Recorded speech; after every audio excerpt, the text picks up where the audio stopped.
অনেক দিন আগের কথা। এক গভীর জঙ্গলে বাস করত এক শক্তিশালী সিংহ। একদিন শিকার শেষে সিংহটি খুব ক্লান্ত হয়ে একটি গাছের নিচে বিশ্রাম নিতে লাগল। কিছুক্ষণ পর সে গভীর ঘুমে তলিয়ে গেল। সেই জঙ্গলেই বাস করত একটি ছোট্ট ইঁদুর। খেলতে খেলতে ইঁদুরটি ঘুমন্ত সিংহের পায়ের ওপর উঠে পড়ল। দৌড়াদৌড়ি করতে করতে একসময় সে সিংহের নাকের ওপর খেলতে শুরু করল। হঠাৎ সিংহের ঘুম ভেঙে গেল। চোখ খুলে সে দেখল একটি ছোট্ট ইঁদুর তার নাকের ওপর খেলছে। সিংহ খুব রেগে গেল এবং ইঁদুরটিকে থাবার মধ্যে ধরে ফেলল। এই ছোট্ট ইঁদুর, এত সাহস তোমার! আমার ঘুম ভাঙানোর শাস্তি আজ তোকে পেতেই হবে। আজ তোকে মেরে ফেলবো। মহারাজ, দয়া করে আমাকে মেরে ফেলবেন না।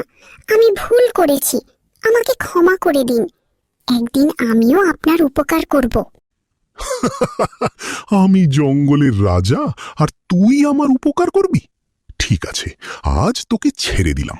দেখি তুই কিভাবে আমার উপকার করিস। এই বলে সিংহ ইঁদুরটিকে ছেড়ে দিল। ইঁদুরটি প্রাণ বাঁচিয়ে সেখান থেকে চলে গেল। কয়েকদিন পরে একদিন সিংহ শিকারীদের পাতানো জালে আটকে গেল। অনেক চেষ্টা করেও সে বের হতে পারছিল না। তখন সে জোরে জোরে গর্জন করতে লাগলো, বাঁচাও, কেউ আমাকে বাঁচাও। সেই ছোট্ট ইঁদুরটি সেখানে দৌড়ে এলো। সিংহ কি জালে আটকে থাকতে মহারাজ, ভয় পাবেন না। আমি এখনই আমার দাঁত দিয়ে জাল কেটে আপনাকে মুক্ত করছি।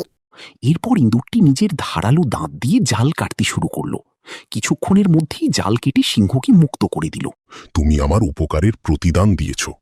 আমি বুঝতে পেরেছি, ছোট বলে কাউকে অবহেলা করা উচিত নয়।